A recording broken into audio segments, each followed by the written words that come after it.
Olá, você da Unimídia TV, seja muito bem-vindo ao programa Frutos da Fé, aqui da Unimídia TV. Hoje nós temos um convidado muito especial, o nosso querido irmão evangelista Fábio Negrini. Ele que tem 38 anos e pai do Nicolas Negrini. Vai ser muito bem-vindo aqui juntamente conosco neste programa aí que visa contar a história de pessoas, como estavam e agora como Deus fez uma grande obra na sua vida. A paz do Senhor, meu querido evangelista Fábio Negrini, seja muito bem-vindo ao programa Frutos da Fé. A paz do Senhor, irmão Laírton, a paz do Senhor a todos que estão nos assistindo. Sejam todos bem-vindos a esta entrevista, essa conversa, que com certeza vai ser edificante para muitas pessoas que vão nos assistir. Para você que não conhece o Fábio Negrini, ele tem pregado o Evangelho de Cristo por muitas cidades aí do nosso país e também aqui muito requisitados, vamos dizer assim, no nosso Rio Grande do Sul. E o Fábio Negrini tem um testemunho, meu irmão, maravilhoso da parte de Deus, daquilo que o Senhor fez na sua vida, né? E ele vai contar um pouquinho para nós aí de como tudo começou, né? Desta vida que, como nós dissemos aí na igreja, ficou um tempo no mundo e agora serve ao Senhor. Fábio, gostaria que você ficasse à vontade e falasse um pouquinho da sua vida para os nossos telespectadores. Bom, quando o Senhor nos encontrou, eu estava numa debilidade muito grande da minha vida. Eu estava travesti, homossexual. Jesus me encontrou na esquina da zona do cemitério, aqui em Caxias do Sul. 3 dias isolado dentro da casa do traficante, fumando pedra, fumando crack, que foi o último estágio da minha vida realmente, onde o Senhor me encontrou, vestido totalmente de mulher, como eu costumo contar nos lugares onde eu estou ministrando. Jesus me achou de calcinha e sutiã, vestido de mulher, sujo, mendigo, maltrapilho, e mesmo assim liberou uma palavra sobre a minha vida, de que ainda havia esperança para a minha história. E era um momento muito denegrido da minha vida, muito difícil, onde eu já não tinha mais saída nenhuma. Eu vali muito dinheiro, né? Quando eu estava bem, eu vali R$1.000, eu vali 2.000, eu vali 500, eu vali 100, eu vali 200. Eu valia muito dinheiro em poucos minutos para fazer a sujeira da prostituição. Mas quando eu me deparava com a minha realidade, no amanhecer do dia, eu não tinha mais um centavo nem para comer no outro dia. E quando o Senhor me encontrou, eu não valia mais uma moeda de 10 centavos. Então a nossa história é uma história bem difícil, até chegar nesse nível que foi no ano de 2008, né? Quando o Senhor me encontrou, ali pelo mês de março de 2008, eu estava realmente sem vida. Minha família nem imaginava que eu estava vivo, né? Eu tenho uma família que me adotou, né? Daqui a pouquinho a gente vai entrar lá nessa história. E esta família nem imaginava mais que eu estava vivo. E o traficante, que me expulsou da casa dele, numa segunda-feira, por volta de 17h30 mais ou menos, me mandou embora, me correu dali, dizendo que eu não valia nada e que eu não era ninguém. E que se eu aparecesse de novo, ele me arrancava os olhos da cara, do rosto, e me jogava morto numa valeta comum de gente. Hoje em dia, nós vivemos, eu não sei se a sua história vai se constatar com isso, mas o que leva muitas das vezes, até é bom para os nossos telespectadores que estão em casa nos assistindo, provavelmente isso tudo acontece, não sei se isso aconteceu contigo, Fábio, mas nós temos um grande índice de pessoas que acabam indo para esse mundo, para esse caminho, com um grande trauma de infância. Você chegasse a sofrer algum tipo de abuso sexual na tua infância ou não? Bom, então a minha história ela começa por volta dos 5 anos de idade, onde eu lembro realmente de algo que marcou a minha vida, né? Eu estava saindo da escolinha, né, onde eu estudava, minha mãe havia ido buscar como sempre, e um coleguinha vinha junto. E esse coleguinha, ele soltou uma frase para minha mãe que marcou tanto ela como a minha vida, né? Ele disse para ela que eu ia ser bichinha. Eu tinha 5 anos de idade, praticamente a idade que meu filho tem hoje, né? E uma criança de praticamente a minha idade liberou aquilo do nada, indo para casa, num caminho, uma coisa cotidiana, que sempre acostumava, sempre ia embora junto comigo, né, com a minha mãe, e soltou aquilo ali. Minha mãe ficou naquele momento extasiada com aquilo, né, traumatizada com aquela palavra, vindo de uma criança, né? Porque criança a gente sabe que não solta alguma coisa que alguém não tenha falado ou mencionado perto, né? Então, com 5 anos eu fui marcado por essa palavra, que é o que eu me lembro, né? De ter traumatizado assim a minha vida, porque nem eu tinha tanto entendimento do que ele estava falando, né? Porque eu nem sabia o que significava isso. Mas com 8 anos de idade, um menino mais velho, claro, do que eu, né? Identificou marcas na minha vida diferentes. Eu não era um menino de estar sempre envolvido com briga, jogando bola, aquelas coisas mais grosseiras, como se diz, de homens, de menino, de moleque, né? E eu era um pouco mais retraído, um pouco mais na minha. E por causa disso, essa marca, ela trouxe uma identificação para eles e automaticamente esse menino me convidou para começar a brincar na casa dele. Até onde eu passo, eu costumo dizer isso. Queira saber quem são os amigos do teu filho, queira saber por que fecha a porta, por que querem brincar escondido, por que hoje com esse negócio de computador, celular, tablet, é muito mais complicado ainda, porque tem que saber o que os filhos estão vendo. Então eu costumo sempre dizer, queira saber o que teu filho está fazendo, né? Queira saber para qual é a casa que teu filho está indo, né? Tua filha, teu filho, queira saber, porque às vezes a gente não vê maldade nas coisas e a maldade está acontecendo. Esse menino que me levava para brincar, ele me usava como menina. Ele não tinha relações sexuais comigo, mas ele aliciava o meu corpo, né? Ele se esfregava em mim e ele, mais ainda, ele me ameaçava que se eu contasse para o meu pai iria me bater. E eu tinha um pai muito bravo, realmente, todo mundo sabia, e meu pai tinha um problema muito sério com o alcoolismo. Meu pai bebia muito. Então meu pai, quando bebia, ele virava aqueles bichos, aqueles monstros mesmo, né? Então tinha que levar assim, né? Com as mãos, né? Porque era bem complicado lidar com meu pai quando ele bebia. Então eu tinha muito medo realmente do meu pai. Então durante algum tempo, não vou te dizer o tempo exato que aquilo acontecia, porque logo se descobriu e aconteceu o que o menino falou. Justamente quando meu pai descobriu, meu pai nem quis saber o que estava acontecendo. Meu pai logo tirou a cinta e me baixou a roupa e começou a me bater. Ou seja, tu já estava passando por tudo isso e às vezes faltou aí a compreensão da família. De repente pessoas em casa estão passando por esse mesmo problema de ter também um pai bravo, um pai que está passando por momentos de alcoolismo na sua vida. Ou seja, um âmbito da maneira que Satanás, como nós costumamos dizer dentro das igrejas, ele adora, né? Porque é tipo, a família não está próxima, as pessoas de fora estão cometendo coisas que, às vezes, como tu disse, a porta fechada e longe dos olhos do pai, acarretando aí um monte de problemas para você mesmo e para a própria família, né? E hoje nós vivemos isso ouvindo falar muito de bullying, né? E hoje está pior a situação. Eu atendo muitos casos, eu atendo muitos filhos, eu atendo muitos pais que procuram orientação de como lidar com essa situação, né? E a primeira coisa que eu sempre falo, que eu sempre ministro é isso, que tenha diálogo, que queira saber. Meu pai não soube perguntar para mim o que estava acontecendo. Meu pai logo já foi bruto, já foi, de certa forma, covarde, né? E eu era muito franzidinho, não era esse tamanhão todo que agora vem. Eu era bem franzidinho, magrinho, e eu apanhei muito. Muito. Eu cheguei a me sujar na roupa, né? Eu cheguei a me urinar, de tanto que eu apanhei, do desespero que eu estava, apanhando sem ter a chance de poder explicar ou me defender sobre o que estava acontecendo, né? Então, é muito difícil e isso vai gerando algo chamado ódio, revolta, que é, como tu acabou de dizer, onde o diabo mais usa para trabalhar, que foi o que aconteceu comigo um pouquinho mais para frente da minha história. E notando, vendo tudo isso que você passou na tua infância, né? Com certeza tiveram os momentos que você disse assim, poxa, porque com toda essa situação adversa que você estava vivendo, quantas vezes, de repente, mesmo sendo criança, eu creio que já até pensou em tirar sua vida nesse momento? Com 13 anos de idade. 13 anos de idade. Tirar minha vida, porque teve mais uma situação para ficar mais gostosa a minha prova. Meu pai resolveu me colocar num lugar de lutas marciais, o judô.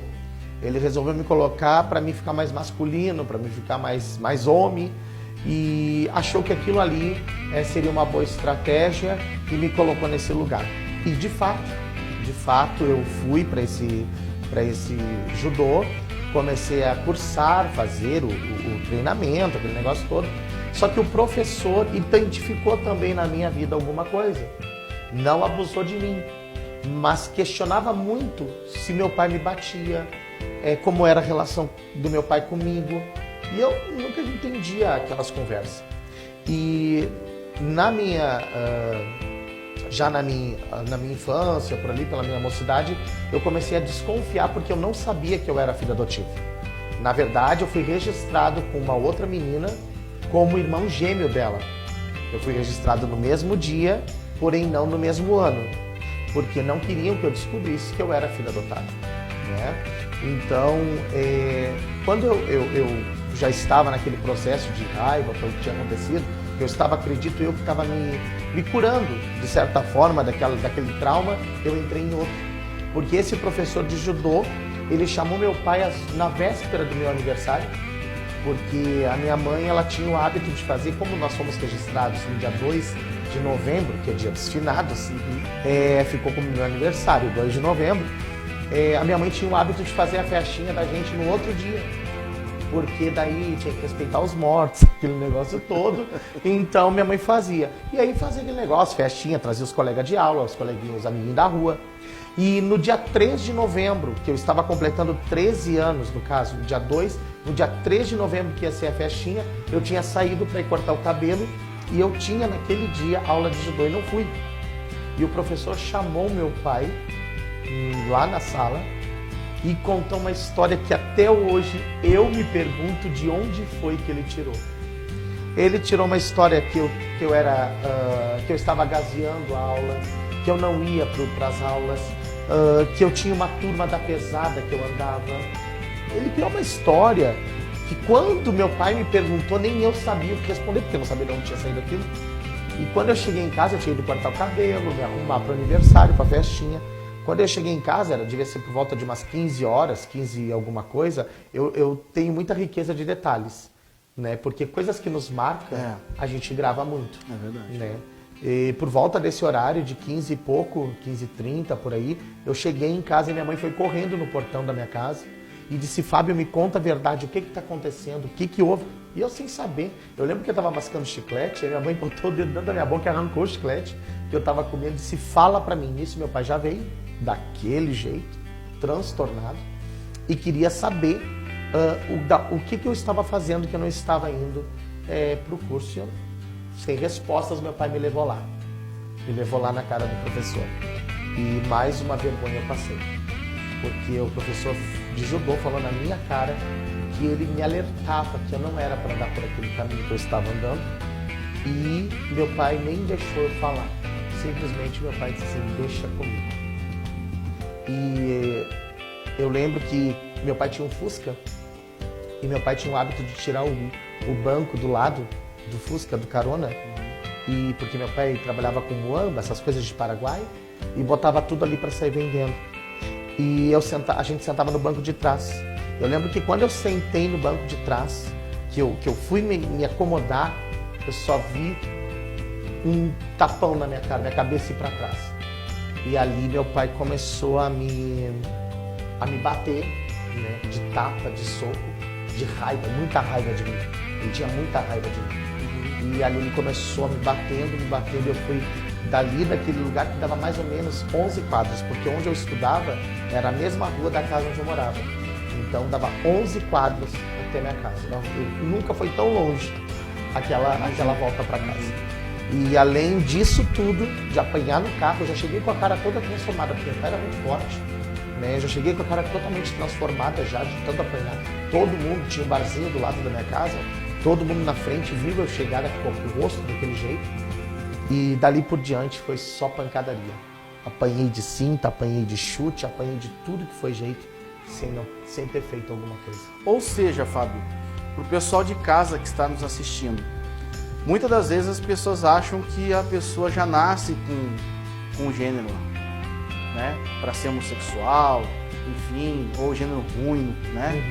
Esse vai ser bandido, vai ser... Só que às vezes não sabe o que está por detrás da família, que muitas das vezes falta o apoio, falta a conversa, falta o diálogo. E isso acarreta em muitas outras situações. Às vezes uma pequena situação ali que poderia ser tratada na infância, ali quando a pessoa é criança, se torna-se uma vida de tristezas, de angústias, de depressão profunda de uma criança, e onde o inimigo se apodera de tudo aquilo ali, né? Aquilo alimenta, ele fortalece, né? Ele destrói, ele veio roubar, matar e destruir, né? É o que a Bíblia nos ensina. E realmente eu fui muito traumatizado com tudo isso, né? E naquele dia, marcou a minha data, 3 de novembro, até hoje eu lembro o que aconteceu. Eu lembro de quando chega o horário, parece que minha mente volta lá no tempo. Eu lembro de tudo aquilo, lembro da minha tristeza. Eu tive que criar histórias, Leito. Eu tive que inventar. Meu pai queria saber quem era. Eu tive que inventar nomes. Eu tive que inventar bilhetes que eu rasgava, que o professor dizia que ele tinha mandado bilhete pro meu pai. Meu pai queria saber onde estavam os bilhetes. E já estava algumas horinhas de começar a festinha da gente, e os colegas chegaram. Chegou família, porque era aquela festa que todo mundo ia, né? Chegou família, as pessoas iam no quarto me abraçar, e eu não podia falar, eu não podia dizer o que eu estava sentindo. Eu só chorava. Meu pai me botou a estudar no dia da festa do meu aniversário. Vai estudar, vai ficar aí dentro do quarto estudando, né? E me olhava com ódio. Depois de tanto implorarem para ele, tantas pessoas implorar, ele deixou eu sair para fora. Aí compraram Irudoide, eu lembro até hoje. Compraram Irudoide para passar porque eu tinha ficado com hematomas no rosto roxo. Compraram Band-Aid, me encheram minha cara de Band-Aid. Todo mundo me olhava e ele passava por mim, ele me olhava com muito ódio, com muita raiva, porque ele acreditava em tudo aquilo, ele achava que eu tinha feito tudo aquilo, e aquilo ali marcou mais uma vez a minha história de dor. Aí com 13 anos eu pensei, eu não quero mais viver. Eu não quero mais viver. Isso me emociona muito, na verdade, né? Eu falo que contigo já com um nó na garganta, porque é algo muito difícil. As pessoas conhecem o meu momento, mas elas não conhecem a minha história. Elas não sabem o que eu passei para chegar até aqui. Quantas coisas eu tive que enfrentar. Porque não acabou aí, né? Não acabou aí. Com 20 anos, eu então descubro que eu era filho adotivo. Né? Mais um baque. Mais um baque. Depois de toda a estrutura que você vem passando. Não, a gente também, Fábio, se emociona e sabe porque cada vez mais a gente fica mais convicto de tudo aquilo que passa por trás, né? É como eu estava dizendo anteriormente, você que está em casa, de repente está passando pelos mesmos problemas que o Fábio passou, né? E com certeza, às vezes a gente se encontra sozinho, porque tem momentos na vida da gente que parece que a gente não tem ninguém, né? Parece que estamos sozinhos no universo, só existe nós. Tudo conspira para que a gente não possa evoluir, que a gente não cresça, que a gente não vá ter uma vida de sucesso um dia, que a gente não vá ser alguém na vida. Eu sempre comento nos meus programas que quem sonha tem que sonhar, tem que realmente correr atrás dos seus objetivos, que um dia as portas vão se abrir, as coisas vão acontecer. E Fábio, o que nesse exato momento para ti, assim, tu disse assim, poxa vida, agora então chegou a hora de eu tirar minha vida, enfim, de acabar, não quero mais viver. Foi esse momento que você teve com a sua família, né?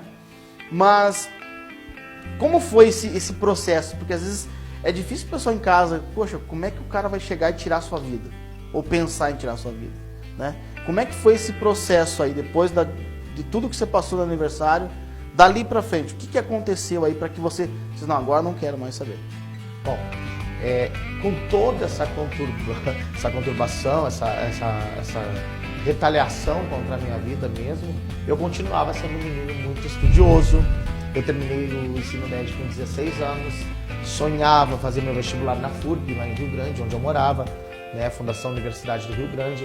Fiz vestibular para Direito, fiz para Medicina, Pedagogia, e tinha meus projetos, tinha os meus sonhos, né? Mas como eu te falei que meu pai bebia muito, começou a vir à tona a situação da adoção, né?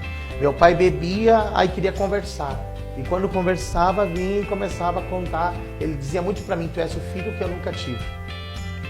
E eu pensava, papo de bêbado, né? Mas depois, com o tempo, por volta disso, começou a acontecer por volta dos 15 anos, né? Ele começou a vir com essa história, tu és o filho que eu nunca tive, né? E tudo mais. Então, eu começava a pensar, mas como assim eu sou filho que ele nunca teve, se eu sou filho dele, né? Como assim?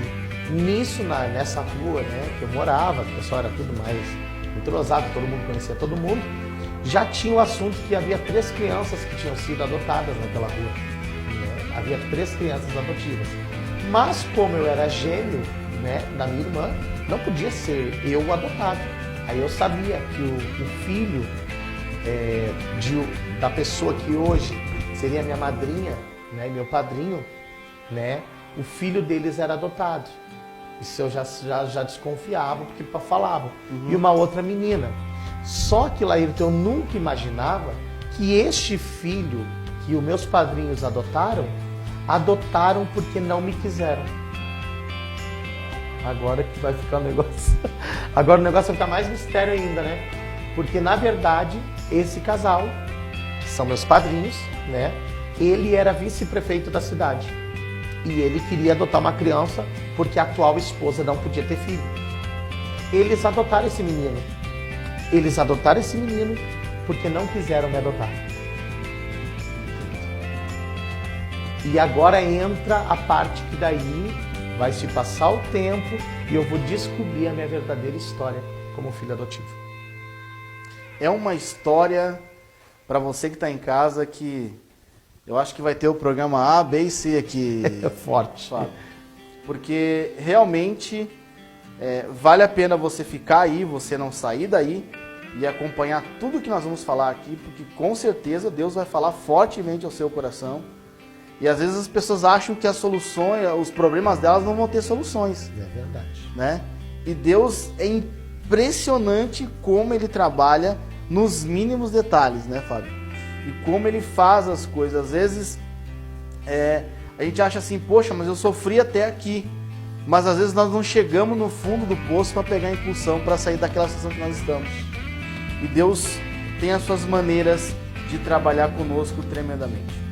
Fábio, conta mais um pouquinho para nós. Eu sei que depois nós vamos entrar na segunda parte do nosso programa, mas eu gostaria que você contasse um pouquinho mais aí.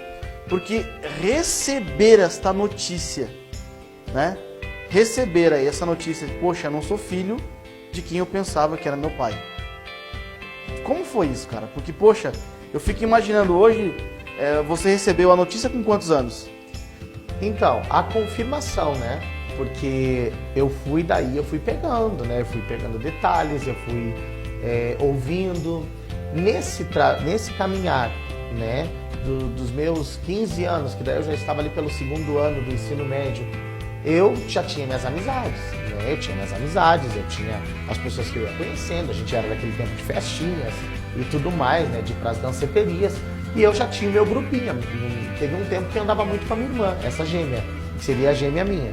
Mas teve um tempo que ela resolveu ter a turma dela e eu tinha a minha. Só que nessa minha turma é que daí começou o processo para eu cair no homossexualismo de vez. Porque nessa minha turma eu comecei a conhecer meninas que eram lésbicas, meninas que eu tinha até relações, namoricos, aquelas coisas de ficantes, né?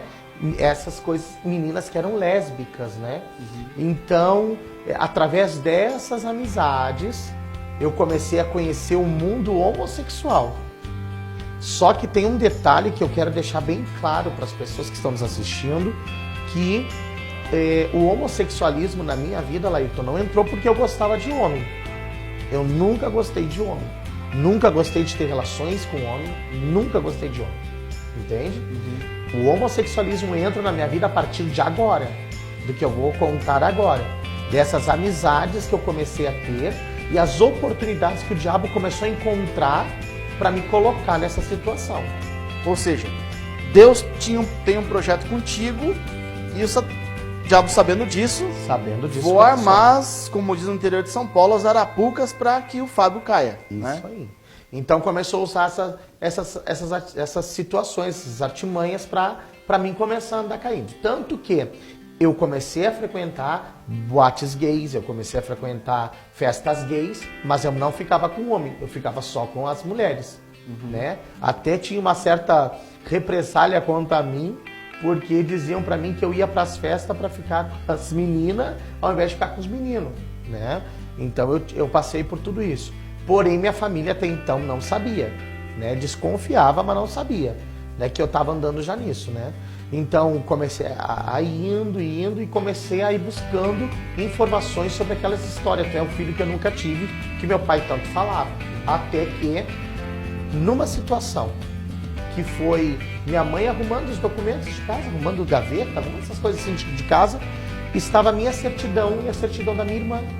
Foi aí que eu tive certeza da história, porque estava a minha certidão e a certidão da minha irmã, a gêmea, né, no caso, que seria a gêmea. E eu li lá, registro, né, li todo, dizia a data do nascimento, o nome dos pais, toda aquela história.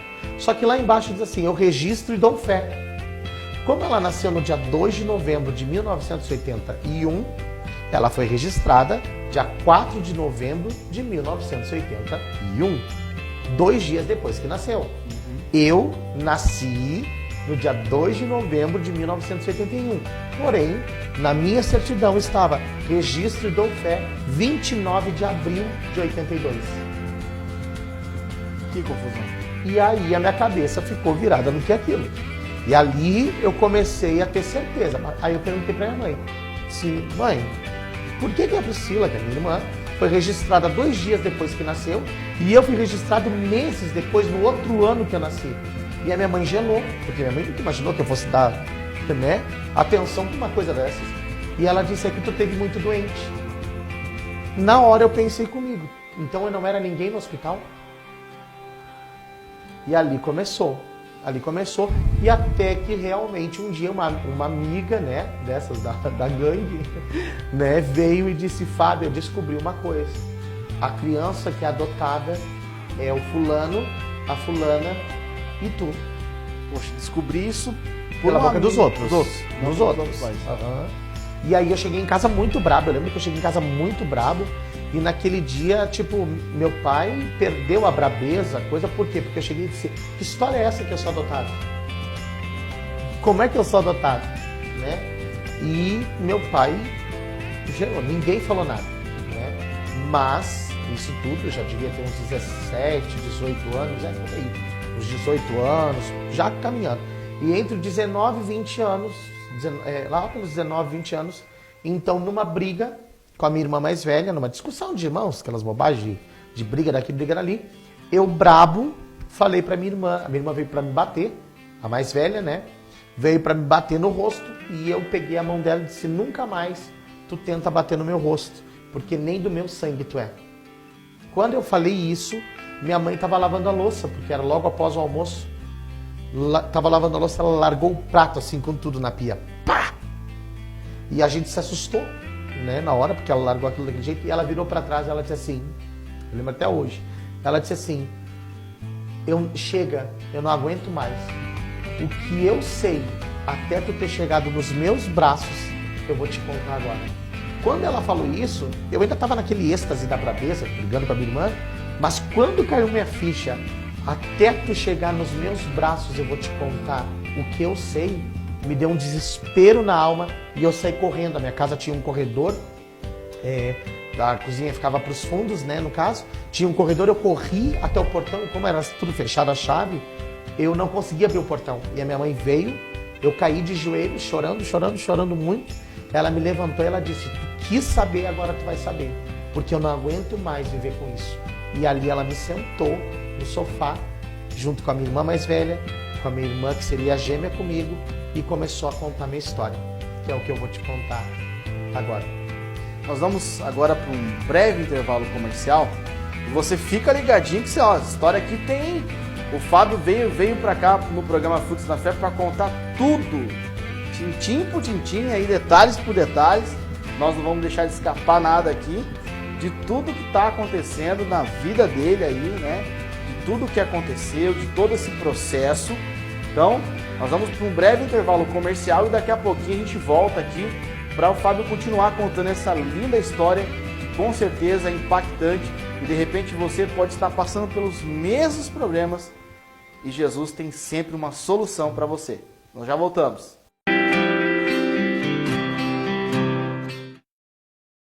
A Renasa Negócios Imobiliários, há 10 anos no mercado, possui mais de 2.000 imóveis à venda. Terrenos com financiamento direto em até 60 vezes. Sobrados, casas, salas comerciais, pavilhões e áreas para empresas. Apartamentos 100% financiado. Imóveis semi-imobiliados. Você sabia que na Renasa aceitamos o seu imóvel usado na troca e também o seu veículo como entrada? Você tem um imóvel para venda? Deixe conosco, vendemos para você. Entre em contato 3028 9797 3028 9796 ou WhatsApp 99708 9797 ou pelo site www.renasaimoveis.com.br. Há 28 anos levamos mais conhecimento e inovação para a vida. Tudo para formar pessoas conectadas ao seu mundo.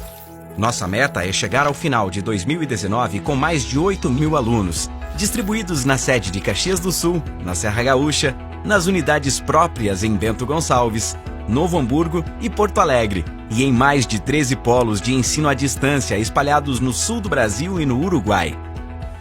Temos 700 colaboradores e uma estrutura completa de cursos de graduação, pós-graduação e extensão. Laboratórios de última geração e professores qualificados tornam a nossa instituição uma referência no ensino superior. O resultado do nosso esforço está na ótima avaliação do MEC, IGC 4. Para levar nossos alunos além, sabemos a importância de oferecer cursos à distância, fundamentais para uma instituição de ensino ampliar também as suas possibilidades no mercado.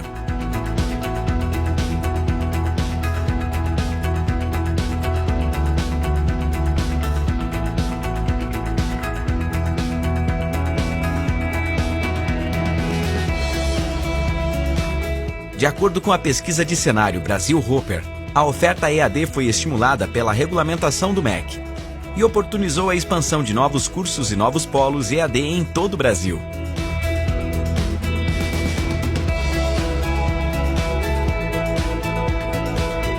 O UniFTech Online está preparado para atender a essa nova necessidade e oferece cursos à distância com metodologia e organização curricular próprias.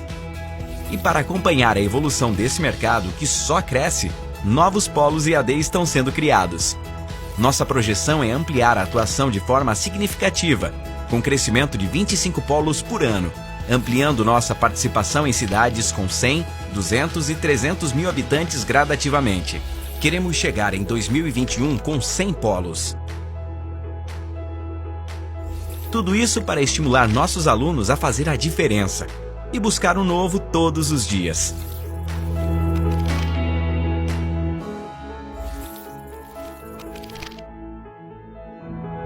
UniFTech, conhecimento para fazer o novo.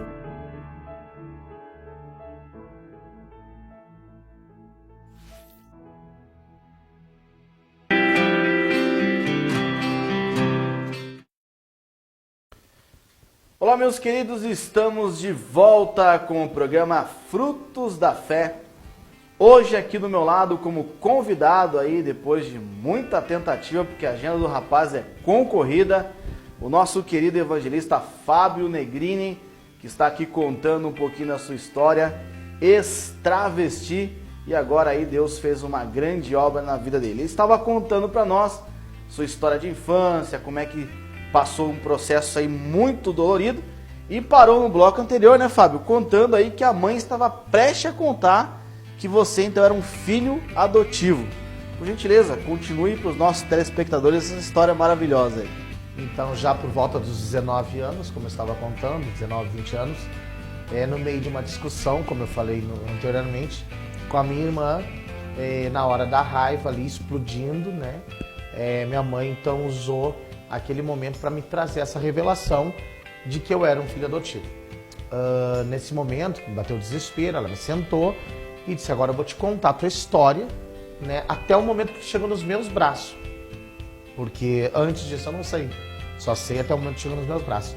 Então a minha história começa com 6 meses de vida nesta família. Do meu nascimento até o 6º mês de vida eu não sei quem eu sou, não sei quem é minha mãe biológica, não sei quem é meu pai, não sei qual é a procedência que eu tenho familiar, ou seja, até o 6º mês de vida Eu sou uma pessoa sem identidade, sem histórico, sem herança, sem nada. Com 6 meses de vida, uma mulher estava procurando uma criança para ser adotada. Esta mulher, ela era a primeira dama da cidade de Rio Grande. Ela era esposa do atual, da época, vice-prefeito da cidade. Eles procuravam uma criança e naquele tempo, né, colunas sociais estampavam, né, o filho dos marajás, como chamava assim, né? Eram estampados e jamais iriam estampar uma criança com a minha história. Uma terceira mulher, né, teria encontrado minha suposta mãe numa praça da cidade de Rio Grande, conhecida como a Praça da Santa Casa, que é o hospital, né, da Santa Casa. Nesta praça estaria essa mulher, dito que era uma menina de 14 anos, né, que teria um filho e não tinha condições de criar. Essa terceira mulher que se aproximou dessa menina, que seria minha mãe, perguntou por que ela estava chorando, que ela estava triste ali, se interessou em saber, e ela contou: eu tenho um filho, eu não posso criar, ele está sofrendo muito e eu preciso fazer alguma coisa. Essa terceira mulher, como já estava procurando uma criança para o vice-prefeito, né, se interessou em saber quem era e foi me buscar na casa aonde eu estava. E quando chegou nessa casa, se deparou com a minha realidade. A minha realidade era, com 6 meses de vida, disse que eu cabia numa caixinha de sapato, eu era desnutrido. Ela contou que eu não tomava leite materno, que eu só tomava água com açúcar porque ela não tinha dinheiro, não tinha condições de me sustentar. Tinha uns irmãos dela, que seriam meus tios, que eram tudo marginal, e eu chorava de fome. E quando eu chorava de fome, me queimavam com cigarro. Minha mãe conta, minha mãe que me criou, lógico, porque eu não conheço outra pessoa para chamar de mãe. Minha mãe que me criou, conta então nessa história que eu fui levado para a mulher, que era a primeira dama, e quando eu cheguei nos braços daquela terceira mulher, estava a primeira dama, o vice-prefeito e um homem. E mostraram: achei uma criança, um menino como tu queria. Agora tu vê se tu quer.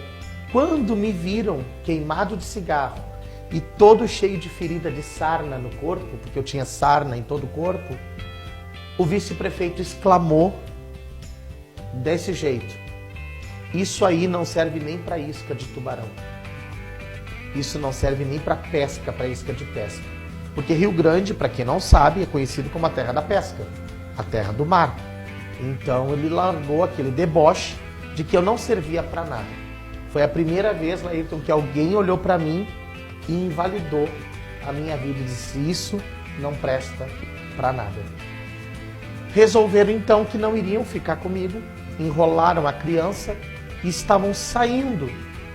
A mulher, terceira mulher, que levou, estava saindo comigo nos braços. E aquele homem que estava dentro da casa exclamou para eles: não leva, porque eu vou ficar com ele.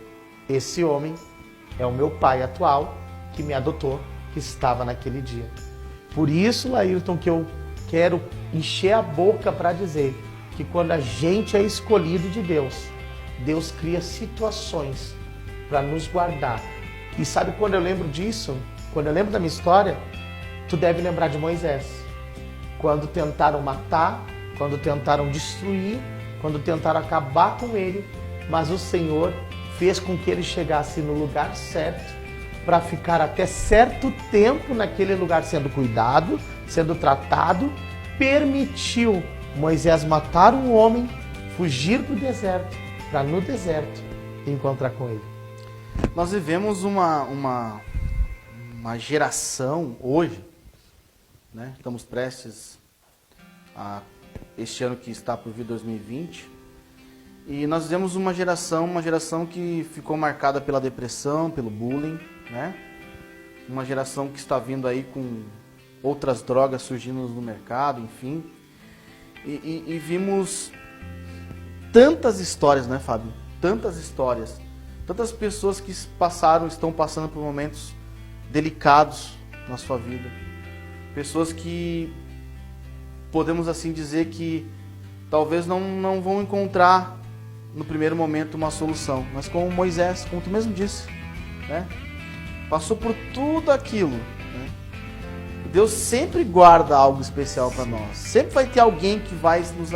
É aquilo que eu sempre digo, você nunca está sozinho. Você acha que você está sozinho. Né? Só que nesse período, quantas vidas Satanás tem ceifado? Porque a pessoa entra em depressão, a primeira coisa é tirar a sua vida, se matar, enfim. Jogar tudo, ninguém me quer, ninguém gosta de mim. Ou seja, para com isso. Existe alguém, eu sempre comento isso. O ladrão, quando vai roubar, ele olha para o lado, para a esquerda, para a direita, para trás, para frente, esquece de olhar para cima. Lá tem alguém 24 horas com os olhos vidrados e que sabe, tintim por tintim, o que vai acontecer. Assim também como aconteceu na tua vida, Fábio. Eu tenho certeza que é uma história que impacta a gente, né? Por tudo que você passou e vivenciou na sua vida, pelos desprezos, né? Talvez você não poderia dizer assim, não vou estar, não quero chegar aonde eu estou hoje. Poderia ter dado um fim lá atrás, mas você continuou. Alguém disse, não, vem cá que eu vou adotar. Eu me lembrei quando você contava de uma história, você telespectador, no interior de São Paulo, eu tenho uma colega minha que ela adotou uma criança. E ela pegou a criança nessas mesmas situações. O pai bebia, pegava a ponta de cigarro, a menina hoje deve ter 13 para 14 anos, e ela não tem a pontinha dos mamilos. De tanto que os pais usavam droga, pegavam o cigarro e queimavam. A menina chorava com fome, querendo comer, eles iam lá e queimavam a criança. Então, uma história assim que, sabe, nos dias atuais, a gente ouvia essas histórias, né? De tudo que um ser humano passa, enfrenta, a gente vê que muitas das vezes, onde vai parar o ser humano, né? Onde vai parar? Porque nós tratamos muito bem um animal e desprezamos um ser humano. Né? É a mais pura realidade que muitos de nós enfrentamos. Mas aí você teve esse encontro com seu pai, que até hoje é teu pai. Né? Ele, então, naquele momento, me tomou nos braços, me levou. Minha mãe nem esperava uma criança. Né? Foi de surpresa o negócio. Chegou em casa, na verdade eu entrei no colo dessa mulher que acabou me apadrinhando, né? Para que pudesse ajudar, porque meu pai não tinha estrutura para ter mais um filho. Tinha a menina, que ficou como gêmea comigo, que tinha 5 meses de vida, e tinha a mais velha, que tinha 6 anos de idade. Né? Tinha 2 crianças dentro de casa. Então, como ele desejou aquilo, e era Deus, né? A gente sabe que... Eu sempre digo, quando eu vou pregar nos lugares, eu sempre digo que Deus não precisa do nosso favor. Deus nos favorece. Então, Deus incumbiu essa família de cuidar de mim. Né? Ele incumbiu, ele decretou que esta família cuidaria de mim. E isso foi algo que, quando Deus opera, ninguém impede. A própria Bíblia diz, operando Deus, quem impedirá? Talvez financeiramente não teria condições, como você não disse. Não teria condições. Eu era muito doente, eu tinha que ter muito cuidado, eu era necessitado de muitos cuidados, de muito remédio. Só que essa mulher que me apadrinhou, olha como Deus faz as coisas de uma forma que chega até a ser irônico, né? Ela era dona de uma farmácia. A mulher que era mulher de vice-prefeito da cidade, ela tinha uma farmácia. Ela era dona de uma farmácia. Então, ou seja, tratamento eu tinha. Tudo que precisava estava na palma da mão. Tudo que eu precisava. Aí chegaram na casa onde a minha mãe estava, né? Que é a minha mãe adotiva, que eu não conheço a outra, como eu já falei, para que todos entendam, né? Quando eu falo mãe e pai, eu só tenho mãe e pai adotivos, eu não sei quem são os outros. Entrou em casa com a criança e a minha mãe disse, olha, conseguisse a criança que tu queria, né? Porque eles eram amigos, já tinham uma certa amizade. Conseguisse a criança que tu queria, e ela disse, não, essa não é a minha, essa é a tua criança. E naquele momento, a minha mãe disse, minha criança? E ela disse, sim, porque o teu marido vai adotar. E nós vamos dar todo o amparo que ele precisa para você adotar. Minha mãe, na verdade, Lailton, deixa eu pegar um gancho aqui, porque é tanto detalhe que eu preciso para que as pessoas entendam, para ver o que é Deus, gente, o que é Deus na vida de um ser humano. A minha mãe tinha uma irmã que tinha leucemia, tá? Que estava para morrer. Porém, minha mãe fez uma promessa para alguém, que eu não sei quem é, fez uma promessa que se a irmã dela vivesse, ela iria adotar uma criança. Olha bem o negócio para tu entender como é forte esse negócio. A minha mãe tinha feito uma promessa que se a irmã dela que tinha leucemia sobrevivesse, ela adotaria uma criança. Porém, ela adotou a criança e a irmã dela morreu. E eu até hoje falo, né? Uma vez ela deixou escapar que ela queria me devolver. Ela não queria ficar comigo. Ela quis me devolver. Ela disse que não, que nunca falou, mas ela falou. Eu sei que ela falou. Ela disse pra mim que me levou pro hospital, cuidou de mim, fez todo aquele trabalho, andava juntamente com a menina no mesmo carrinho. Andava de 5 meses e eu. Me levaram pro médico, me levaram aquela coisa toda, pra me poder curar. Quando eu fiquei bem, ela contou isso, né? Uma coisa que eu tenho comigo, ela disse que não, mas ela contou que quando eu fiquei bem, ela pensou, e agora, vamos ficar com ele ou vamos devolver? E aí foram lá e perguntaram pro meu suposto avô, que era pai da minha mãe biológica, se ele queria me pegar de volta porque eu já estava bem. E ele disse que não, que se tivesse alguma família que pudesse ficar, então que ficasse, porque ele não tinha condições de me criar, né? E daí então foi que decidiram. Como é que eles fizeram isso, Laí? O meu Dindo, né? O Dindo, a gente chama de Dindo, padrinho, que me apadrinhou, era vice-prefeito da cidade, tinha dinheiro, tinha conhecimento, e naquele tempo podia ter parto em casa. E então fizeram um atestado, pagaram uma parteira, dessas que tem licença, né? Agora não, mas antigamente, né, tinha licença para isso. Ela fez um atestado para que eu pudesse ser registrado por essa família, entendeu? E aí que conseguiram fazer meu registro. Entendi. Por causa dessa parteira que fez esse atestado, que eu teria nascido em casa, fiquei doente, e aí não deu tempo de me registrar. Como naquele tempo ainda não tinha toda essa burocracia, hoje mesmo meu filho, quando nasceu, eu não podia tirar meu filho do hospital sem primeiro registrá-lo. Né? Eu tinha que estar com a certidão dele na mão para poder, então, tirar o meu filho e a minha esposa na época, para tirar eles do hospital. Então, teve tudo isso, e aí com tudo isso veio se desenrolando. Aí eu fiquei muito revoltado. Aí que entra agora a história que eu te falei, que eu fiquei muito revoltado. Por quê? Porque eu descobri daquela forma, daquela maneira. Todo mundo sabia da família, menos eu. Eu me senti traído, eu me senti ninguém, eu me senti um nada, né? Me senti um nada realmente. E é aquele negócio, né? O nosso adversário espera só uma brecha para poder entrar. Então foi aí nessa brecha que eu disse, agora eu vou ser o que vocês falavam então. Como eu cresci ouvindo vocês me amaldiçoar, me bateram, me machucaram, me feriram, entendeu? Me disseram coisas que eu nunca quis ouvir. Para o pessoal de casa entender, então, foi por causa de uma revolta muito Raiva. grande do Fábio, né? Que ele então agora vai entrar na segunda parte que vai contar a história do homossexualismo, né? Porque eu não nasci gay. Ninguém nasce gay. Ninguém nasce homossexual. Eu fui de lá, eu conheço muitas histórias, eu sei bem como é que... O pessoal tenta implementar isso na mídia, Tenta. que a pessoa já nasce lá gay, né? Tenta e vai tentar. Hoje, antigamente, né, com todo respeito a quem está nos assistindo, mas antigamente era a bicha e o sapatão, né? Agora é o transgênero, agora é o transsex, agora é o trans não sei o quê. Eles estão criando cada vez mais coisas para botar na cabeça. E tu vê que quem um dia foi aquilo lá não se considera hoje o tal do trans. Ai, minha cabeça está no corpo errado. Isso não existe. Isso é uma coisa diabólica que está sendo lançada, que a mídia produz. Porque hoje em dia tem na televisão, tem transexuais agora aqui. Então, é o homem vestido de mulher, é um verdadeiro travesti. É tudo traveca. Não tem nada de transsex, é tudo traveca mesmo, entendeu? Nasceram assim e agora estão na cabeça errada, estão no corpo errado. Não existe isso. A gente sabe que vai ter os críticos de plantão, Sim. porque sempre tem, né? E é bom que você, telespectador que está nos assistindo, que você entenda que aqui nós não trouxemos alguém aqui que não vivenciou uma história, né?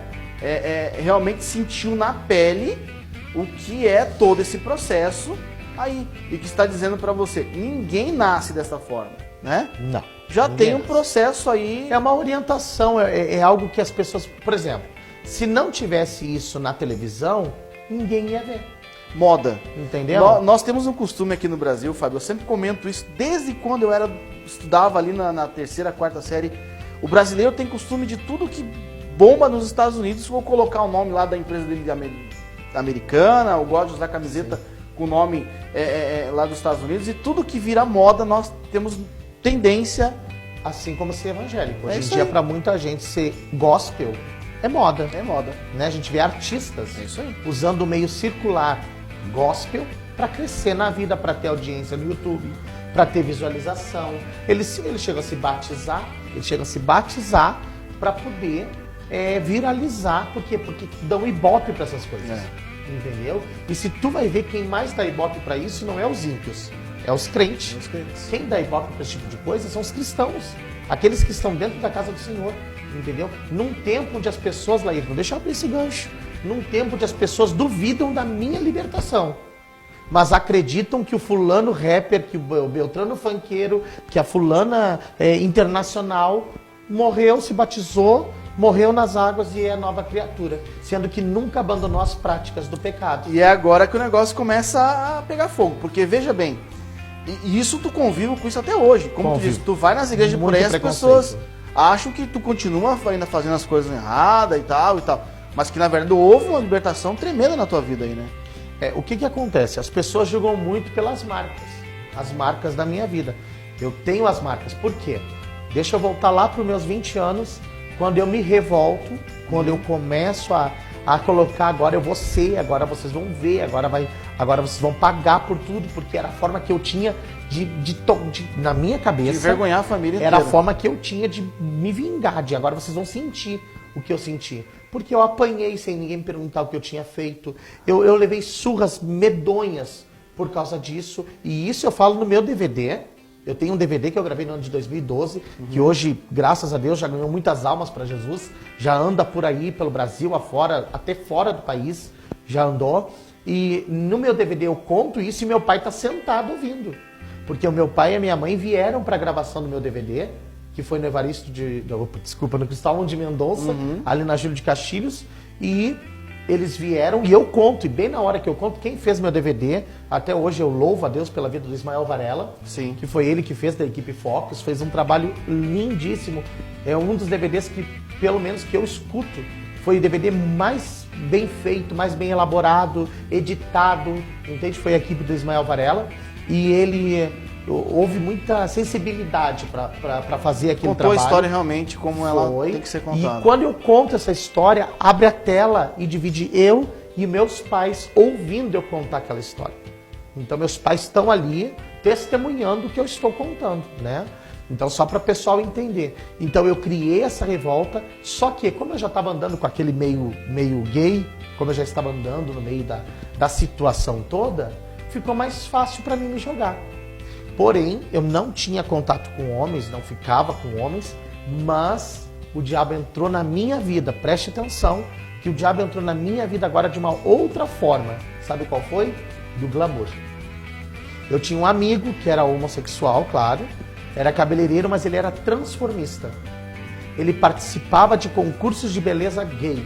Ele era rapaz de dia, mas quando tinha os concursos ele se vestia, botava peruca, maquiagem, unha, vestido. E numa brincadeira na casa dele, ele me botou a peruca na cabeça e me maquiou. Só que eu não vi, enquanto estava passando pelo processo da maquiagem, eu não vi. Porém, quando ele me virou pro espelho, eu perdi minha identidade. Porque quando eu me olhei, eu amei o que eu estava vendo, porque eu não acreditei que era eu. Ninguém acreditava que eu era homem. Ninguém acreditava que eu era homem. Quando olhavam minhas fotos, quando meu pai, quando me viu estampado, porque daí começou convites, eu comecei a fazer shows, eu comecei a participar de concursos de beleza gay e comecei a ir para coluna social. Não fui para coluna social, pega esse negócio para tu entender. Não fui para coluna social porque eu era um bebê feio, com o vice-prefeito. Mas agora o diabo me transforma numa coisa realmente linda, porque eu não era feio. Pra estar na mídia. Pra estar aonde? Na mídia. Me coloca lá naquele lugar, fui estampado em coluna social, frequentei lugares da sociedade. Alta sociedade. A alta sociedade de Rio Grande. Jantares luxuosos, eu participava em hotéis, vestido, transformado. E ninguém acreditava que eu era homem. O que fica, a gente também, Fábio, que participou de algumas situações, vivenciando algumas coisas, a gente fala que na igreja, de repente, tem pessoas que não são evangélicas, a gente diz muito mundo, né? Uhum. A gente, quando participou de alguns eventos também em São Paulo, nós víamos tínhamos muito contato com pessoas assim. Pessoas que transformistas, pessoas homossexuais que frequentavam o mesmo ambiente que muitas vezes os jogadores estavam, pessoas de alta sociedade eles estavam, esse pessoal está.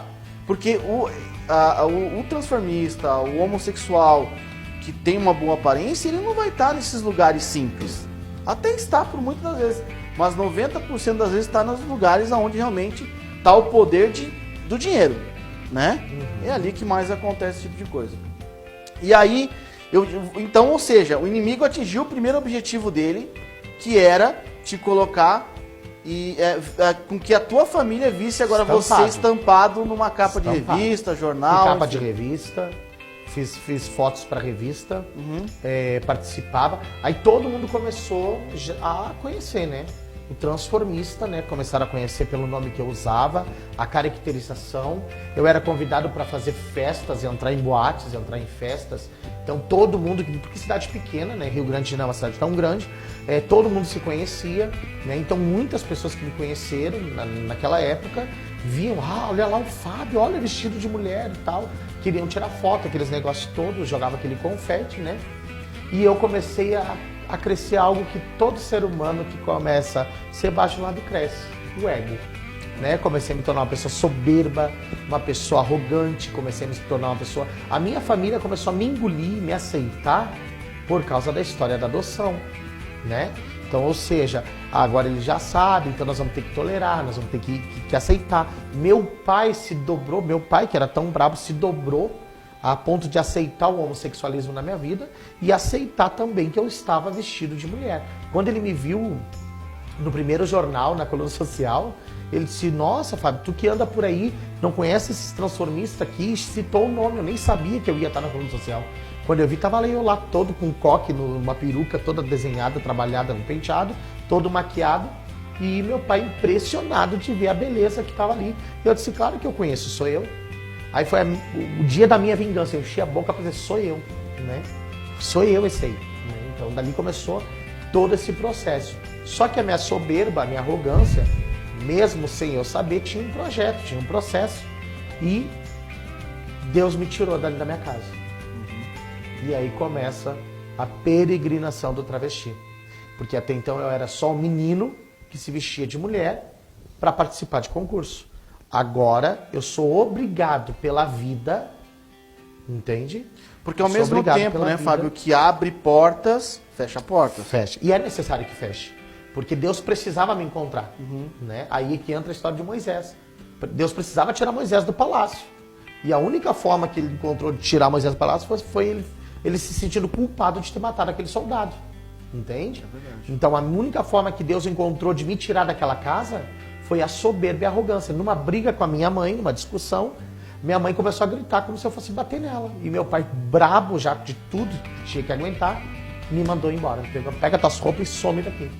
E aí eu fui participar do último concurso de beleza gay, que foi na cidade de Jaguarão, no ano de 2003, 2004, que foi o Miss Gay Internacional. Eu fui participar desse concurso, cheguei lá e tudo, tal, participei do concurso, só que aquele negócio, né? Era só o concurso. Como eu fiquei na casa da travesti, que era a organizadora do concurso, ela disse, tá, mas aqui eu não vou sustentar outro, né? Se tu quiser, tu vai fazer por ti. E ali ela me mandou me prostituir para poder ficar na casa dela, né? E ali começou o abismo da prostituição, né? Eu que nunca tinha transado com um homem, nunca tinha tido relações sexuais com um homem, tive que descobrir a prostituição e descobrir esse lado homossexual da relação sexual com outro homem na prostituição com uma pessoa que eu nem sabia quem era, que estava me pagando para fazer aquela sujeira. E aí nesse momento já rolou droga, usou droga? Não, foi... Não, aí é que entra, um abismo vai chamando outro abismo. Eu caio na prostituição, né? Mas eu começo a passar trabalho. Por quê? Porque eu era, vou usar o vulgo ditado, uma bichinha enjoada. né? Eu queria, já que era pra ficar com um homem, eu ia ficar com um homem bonito, eu não queria ficar com um homem feio. Né? Eu vou olhar pro cara e vou dizer, não, esse aí eu fico. Só que a prostituição não é isso. A prostituição é sobrevivência. E na prostituição não tem essa. Quem para o carro, paga o teu valor, tu tem que entrar e fazer o programa. Entende? Então eu comecei a ter que aprender a me como é que posso te dizer assim, a me habituar. Estava no nível, de repente, pela situação que você estava vivendo, do glamour todo. Do glamour. Mas ao mesmo tempo teve que sujeitar a todo tipo de situação. Aí agora, quem procura na esquina, não procura Miss, não procura a bonita da capa do jornal. Não. Quem tá lá quer procurar a sujeira, a prostituição. E tu tem que ser o melhor profissional para poder receber pelo que tu tá fazendo. E ali eu tive que começar a aprender. Aí comecei a morar de favor.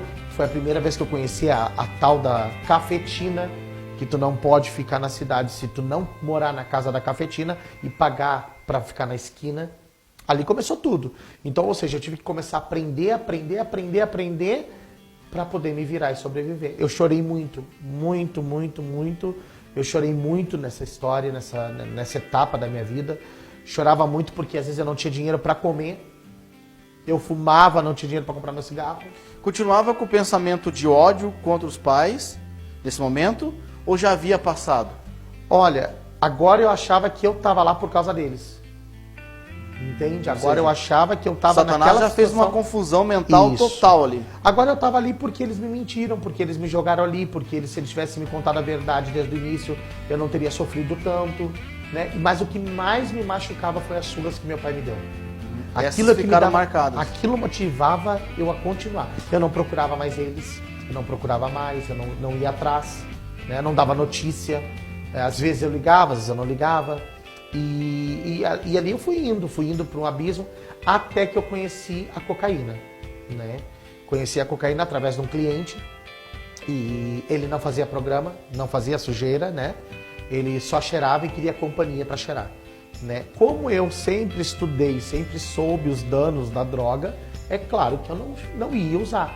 Mas por causa da sobrevivência, a gente tem que se colocar e fazer o que tem que fazer, né? E ali eu comecei a cheirar cocaína, comecei a viver daquele jeito, comecei a beber. Aí eu comecei a entrar no esquema, né? Mas eu passei muito trabalho, porque assim, eu não sabia fazer, eu não sabia trabalhar, entendeu? E eu sofria muito com isso. Agressões físicas? Depois de um tempo aconteceu. Aí, né, entra a parte, já aqui em Caxias que aconteceu mais isso, né? Mas foi forte também. Quando eu chegar nessa parte, foi muito forte. Mas nessa época, as pessoas não queriam me ajudar, né? Os outros travestis não queriam me ajudar, porque era concorrência. Não posso ajudar uma pessoa que é meu concorrente, né? Eu já era bonito, entende? Eu era bonito, mas eu não tinha os macetes para poder me prostituir. Ninguém ensinava os macetes da situação. Entendeu? Toda. Eu tinha que aprender ali, né, a fazer as coisas, né? E ali eu fui me virando, fui vivendo, até que me mandaram embora, né? A travesti, que é onde me hospedava, me mandou embora. Disse, não, tu não tem como viver aqui, tu não ganha R$1. Como é que tu? Eu não vou te sustentar, né? E aí eu fui pra BR, de Pelotas. Isso tudo que eu te contei agora, eu saio de Jaguarão, até pulei essa parte, saio de Jaguarão, quando a travesti do concurso lá me manda embora, vou pra Pelotas, me prostituir em Pelotas. Ou seja, para que o pessoal de casa entenda, desculpa, Fábio, para que o pessoal de casa entenda, nesse meio que às vezes as pessoas dizem assim, mas eu tô sentindo que eu sou homossexual e eu vou nisso até o fim. Não existe uma amizade lá dentro. Cada um faz por si. Olha, assim, amizade, né? Amigo é uma coisa muito forte, né? Da gente dizer assim. Dizer que eu tive amigos. Eu tive pessoas que me ajudaram. Tive pessoas que me auxiliaram. Mas sempre tem algo em troca. Né? Sempre tem um momento que vem a cobrança. Eu te ajudei, agora tu me ajuda. Né? E se tu não ajuda, aí a coisa aperta. Então tem esse lado, né? Então não posso dizer assim, tive amigos. Eu tive pessoas que me ajudaram. Mas eu também tive que fazer por onde ajudar também, né? Então... E o grande risco, não perca teu raciocínio, o grande risco, Fábio, também da integridade física da sua própria vida ali, né? Porque, tipo assim, você tá fazendo coisas com homens que você nunca viu. Nunca vi. Né? E que eu acho que, de repente, nem só homem também vem, como vem mulher também? Sim, mulheres, casais, tudo. Tudo que se pode imaginar. A prostituição, ela é... Talvez o pessoal de casa, mas o ampla. pessoal só está falando na parte de homossexualismo. Nós vamos chegar depois aonde realmente o nome do programa vai entrar na vida do Fábio. Verdade. Mas para isso ele precisa contar aí, né, com Como cheguei lá, né? Como Porque, chegou. Como eu disse, ninguém nasceu... Eu não nasci assim, entendeu? Mas a situação que a vida me colocou me levou para esse caminho, né? E na verdade hoje, Fábio, hoje nós usufruímos da tecnologia, né? Todos nós. Hoje temos aí televisão na palma da mão, temos tudo na palma da mão. Onde a gente for, a gente está com a internet na palma da mão. Mas ela, de uma certa forma, ela não contribui, né? Ela acabou... eu sempre comento que às vezes a internet bem usada, ela vai ser de grande valor. Agora tem para outros fins também, né? E querendo ou não, a internet hoje, se você for olhar os dados aí que tem por aí de pesquisas, nós encontramos situações que as pessoas estão de repente numa sala, mas estão conectadas e nem sequer mais trocam palavras. E que muitas famílias estão enfrentando esses detalhes, passando por isso, afastando eles da presença de Deus. Nas próprias igrejas, isso é muito importante. Pega o teu filho, traz para a igreja, larga o celular na mão dele, e muitas vezes você está prestando atenção no culto, mas você não está vendo o que seu filho está fazendo sentado do seu lado. Muitas coisas acarretam e que podem também levar o teu filho a estar num mundo parecido com o do Fábio, ou do mundo das drogas, porque no começo, Fábio, eu creio que é tudo meio parecido, né? O traficante, ele passou por um momento difícil na sua vida lá atrás, né? O travesti passou por um momento difícil na sua vida lá atrás. Enfim, todos os tipos de pessoas que fizeram algum mal à sociedade ou a si mesmo no futuro, passaram por algum perrengue lá atrás que levou ela a se tornar a pessoa que é depois, lógico, é só Deus que vai fazer a mudança. Fábio, eu vou chamar um segundo intervalo e daqui a pouquinho nós voltamos para nós finalizarmos toda essa história aí, tá bom? Então fica ligadinho, daqui a pouquinho a gente volta. Hoje nós vamos fazer uma série de 3, né? Para que o Fábio possa contar tudo aí que acontece na sua vida. Fica ligado que daqui a pouco ele volta com mais histórias para você aqui no programa Frutos da Fé.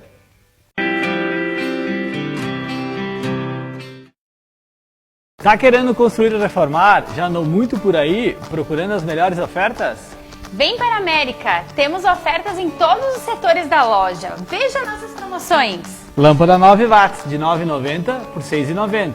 E tem mais. Ducha Sublime Zagonel de 120 por R$ 99,90. Um refresco para a sua vida. Agilidade para o seu dia. Parafusadeira Wonder de 314 por R$ 269.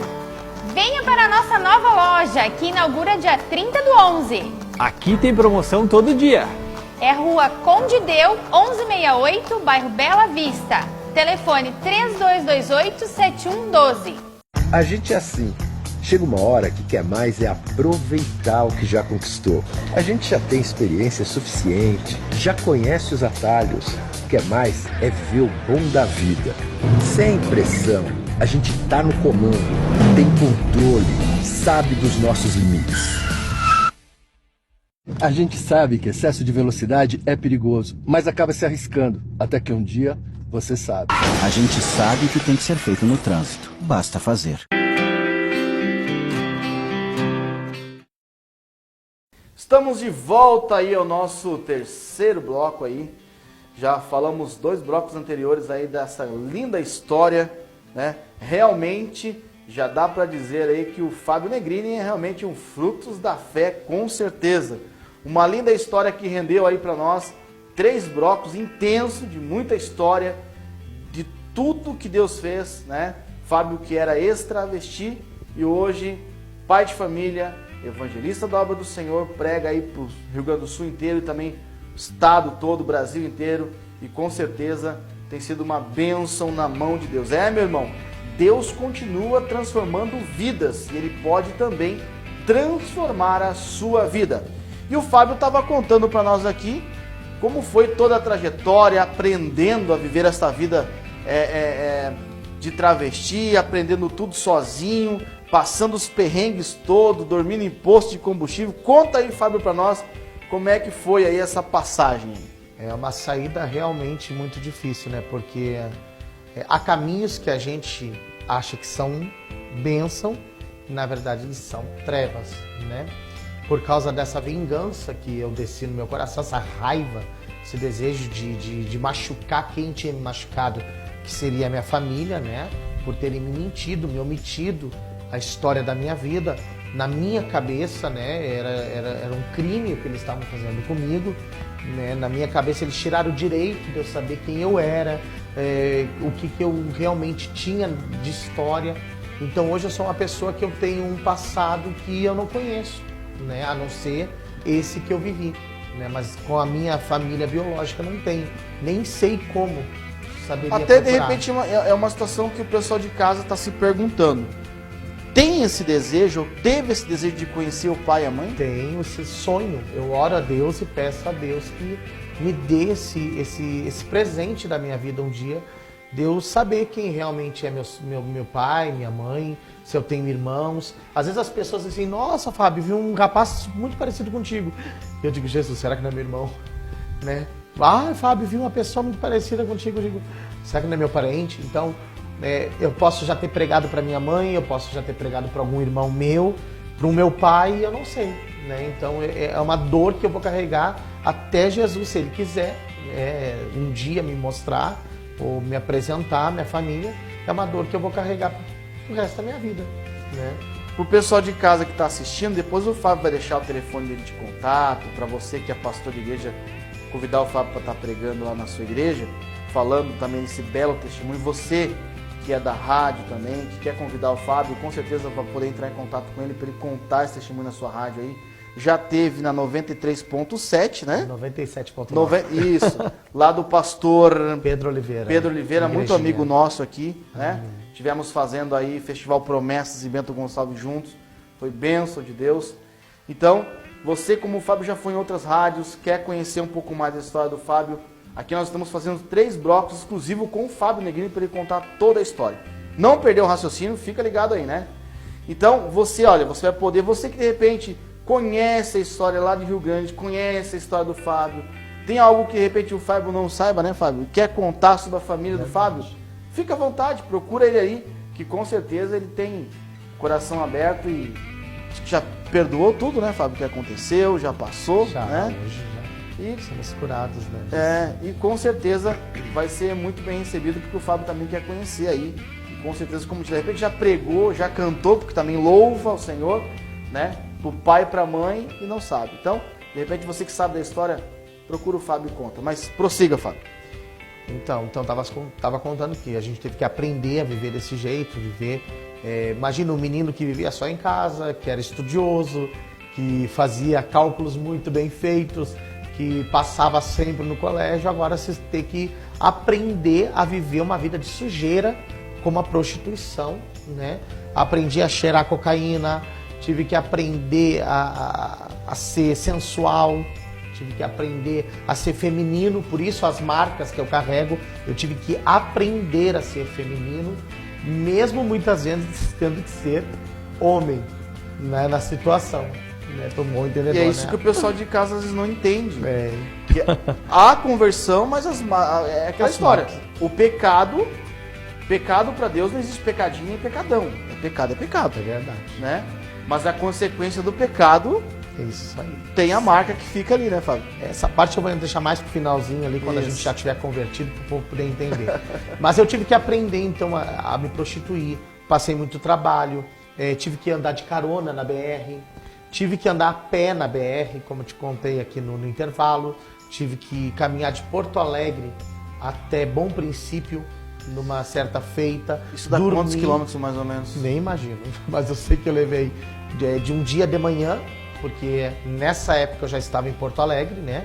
Já estava em Porto Alegre, ganhava muito dinheiro a noite toda, das 7 da noite até às 6 da manhã, quando não tinha o bendito horário quando tinha, na verdade, o bendito horário de verão, porque o horário de verão acabava com tudo, 4 horas, 4 e pouco da manhã já começava a clarear, e aí tu sabe que diz um ditado que à noite todos os gatos são pardos.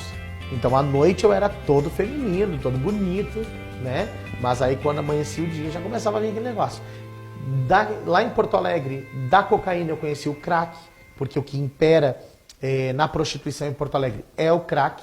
Quem conhece a famosa zona dos papeleiros, a área dos papeleiros, é onde mais eu pegava a pedra para fumar, né, na Voluntários da Pátria, e eu dormia num posto abandonado. Eu passava a noite inteira fumando pedra dentro dos motéis. Né? Entrava no motel aqui, no motel ali, andava de táxi para cima e para baixo.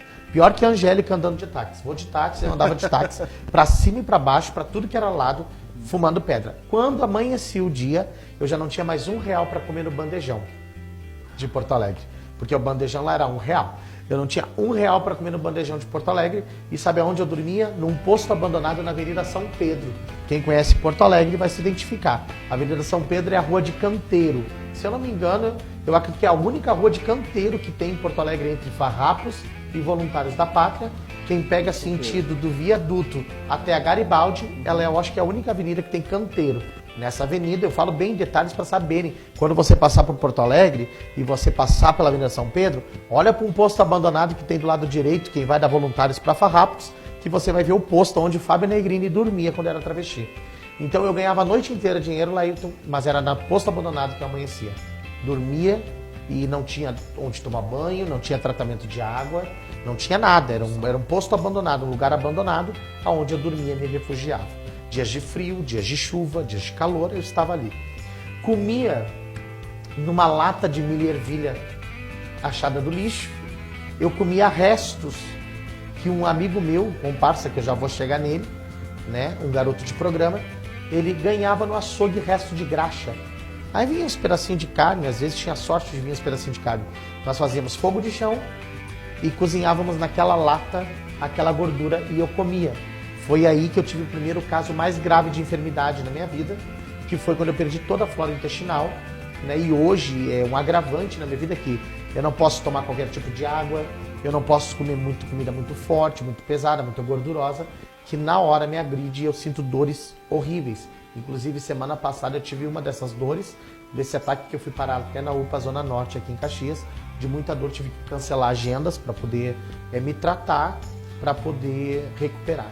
Perdi a flora intestinal. Meu último estágio em Porto Alegre, para resumir tudo, em Porto Alegre, foi dormindo numa casinha de cachorro abandonada, porque de noite os cachorros ficavam dentro da empresa para cuidar. E de dia os cachorros eram colocados dentro da casinha ali para eles poderem ficar presos. Quando botaram os cachorros dentro da casinha, eu me acordei com aquele barulho de respiração de cachorro. E era um Rottweiler e um pastor alemão. Eles iam me destruir ali dentro, tanto eu como o garoto de programa que estava junto. E eu disse, grita, grita que tem gente. Quando seguraram os cachorros pra gente sair, eu passei uma vergonha tão grande, e eu disse, chega, vou embora. Vou embora e fui para Caxias. Porém, vim a pé, né, até Bom Princípio. Bom Princípio, um cobrador do Caxiense sensibilizou com a minha história, que eu tinha chegado a pé ali, e deu carona para nós chegar até Caxias. Mas esse garoto de programa que eu tô contando, eu conheci com 14 anos em Caxias do Sul. Eu já tinha estado em Caxias do Sul. Conheci esse garoto de programa, conheci a família, tá? A família se converteu a Jesus, ou parte da família, porque a mais convertida era a mãe. A mãe se converteu, foi para o círculo de oração, e aí que entra que eu sou um fruto da fé de alguém. Eu sou o fruto da fé de um grupo de mulheres que oravam na Assembleia de Deus, de Deões Missionários, onde eu me converti, com o pastor Marco Aurélio Cunha. No ano de 2008, eu me converti na Assembleia de Deus, de Deões Missionários do bairro Fátima. Na época era presidida pelo pastor Onides Costa. E quando eu me converti, quando essa mulher se converteu, ela começou a levar o meu nome para o círculo de oração. E toda quarta-feira, às 20 horas, esse grupo de mulheres, quando orava por mim, orava dizendo, salve o Fábio Negrini. Eu estava na prostituição, eu estava no crime, eu já estava virado no marginal, porque daí eu já era um travesti marginal, isso já tinha avançado 4, 5 anos, e já na esquina travesti. Virei um marginal, a droga me tornou pior ainda do que eu era, a droga me tornou um ser humano bem mais desprezível, eu não tinha piedade de ninguém, entendeu? Eu já andava com uma faca dentro da bolsa para assaltar, para pegar o dinheiro. Esse rapaz era um comparsa, eu conheci ele com 14 anos e ele com 17, 18 anos começou a ir escondido para a igreja junto com a família. E nessa situação de Porto Alegre, quando nós fomos embora caminhando, ele falava de Jesus para mim. Ele falava que Jesus ia mudar, que Jesus ia ajudar. E eu dizia, mas que Jesus é esse, que Deus é esse? Não. Eu só conhecia Pombagira, eu só conhecia Exu, eu só conhecia Pai de Santo, né? Então eu não acreditava nessas coisas. Mas a mãe dele, quando falava comigo no telefone, dizia para mim, tu ainda serás pregador do Evangelho de Cristo. Dizia para mim, tu ainda vai cantar louvores para o Senhor. Eu não era uma pessoa ruim, eu era uma pessoa educada, eu dizia amém, amém. E sem saber eu que o meu amém concordava no céu com aquilo que ela estava profetizando na minha vida. Então, ali começa todo o processo vai indo, porque eu costumo sempre dizer isso. Para Deus nos encontrar, a gente precisa se esvaziar de nós mesmos. Sempre digo isso para as pessoas. Deus não muda ninguém à força. Deus não muda. Mas Deus permite nós chegarmos em certos estágios da nossa vida para ter um encontro com Ele. Então, elas oravam, elas clamavam, mas eu tinha que fazer minha parte. A minha parte era encontrar com Deus. E eu só fui encontrar com Deus no ano de 2008, quando na zona do cemitério, lá no início eu comecei a contar, quando na zona do cemitério, então eu disse, Deus, o que foi que eu fiz na minha vida? Gritei para quem quisesse ouvir, né? Já estava virado no que é aquilo, virado no bagaço, virado em nada, né? E aqui eu chego no estágio da nossa entrevista, quando começou lá na frente, né? Aonde Jesus me encontrou, do estado que eu estava, né? Minha família já nem sabia onde é que eu andava, já achavam que eu tinha morrido, já achavam que eu nem estava mais na terra, né? Até o dia que passou-se o tempo, eu fiquei 6 meses em observação, né? 6 meses em observação dentro da igreja, para o pastor Marco Aurélio então me batizar para mim ser nova criatura em Cristo Jesus. No dia 24 de agosto de 2008, eu tive a chance de voltar a viver. Eu tive a chance de voltar a ser alguém. Eu não sei se em Caxias do Sul tem uma outra pessoa com uma história igual a tua, de conversão. Mas o que me chamou a atenção foi o círculo de oração, Fábio. Porque às vezes tem muitas irmãs no círculo de oração que estão desanimadas e elas não sabem o poder do círculo de oração. A oração do justo pode muito em seus efeitos, né? Eu sempre falo isso. Então as pessoas às vezes, olha só, né? A sociedade hoje que nós vivemos, ela é muito acusadora. Muito.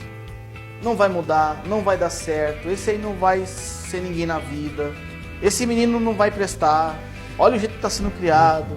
Tudo nós acusamos, nós nunca procuramos extrair coisas boas dos seres humanos.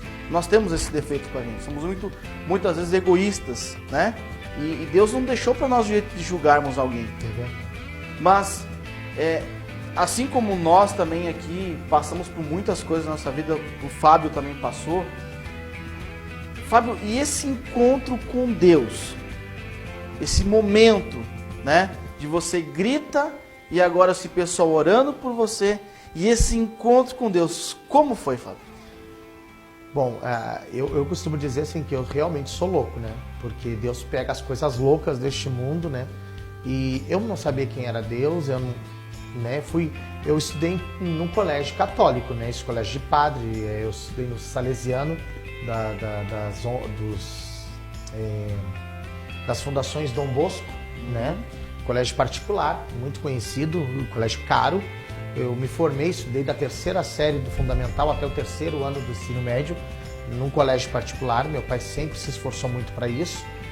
E então eu conheci aquele Jesus que estava no Madeiro, que estava lá, que a gente rezava, que a gente fazia aquelas rezas. Eu fiz Jesus, muitas vezes eu fui Jesus, nas encenações do padre, na Páscoa, no Natal, eu era Jesus. Sempre fui Jesus, eu nunca fui discípulo. Eu era sempre Jesus nas apresentações. E eu conheci aquele Jesus, eu conheci aquele Deus. Porém, quando chegou nesse dia do desespero, eu gritei, Deus, o que foi que eu fiz da minha vida? Eu estava na esquina do Campo do Caxias, né? E uma voz falou comigo. Algumas pessoas me perguntam, mas onde foi? No ouvido? Na mente? No coração? Na alma? Não sei. Mas uma voz falou comigo e disse, filho, há esperança para ti ainda.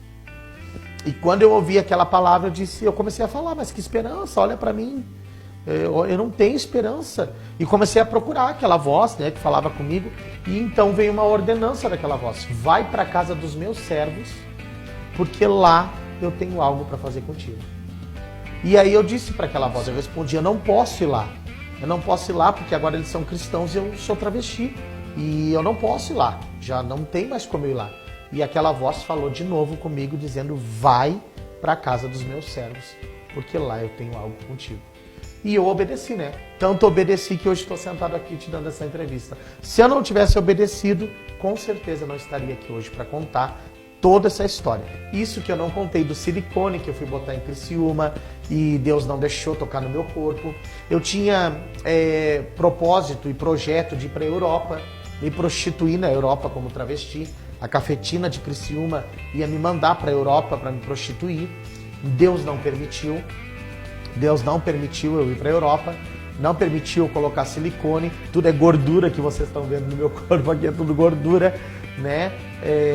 Cheguei com em torno de 60 quilos mais ou menos da igreja. Amputação, nada, não chegou a fazer nada de Nada, né? E hoje, né, a gente tá... Amputação do que eu não entendi? Ele não entendeu o que eu falei da amputação. Amputação do órgão, né? Genital, né? Mas eu sou pai, como é que não, é porque nós estamos aqui comentando, Fábio, e eu estou exclamando porque às vezes a pessoa de casa pensa que às vezes... Não, eu sou pai, tenho filho, conheci transexuais que cortaram, tiraram o pênis, fizeram vagina, o cara de homem, parece até o He-Man, aquele do desenho, né? Mas com órgão feminino se achando mulher, né? E conheci, vi, presenciei, mas graças a Deus, Deus não deixou tocar nenhuma parte do meu corpo, em nada. Fui para colocar silicone no bumbum, Deus não permitiu.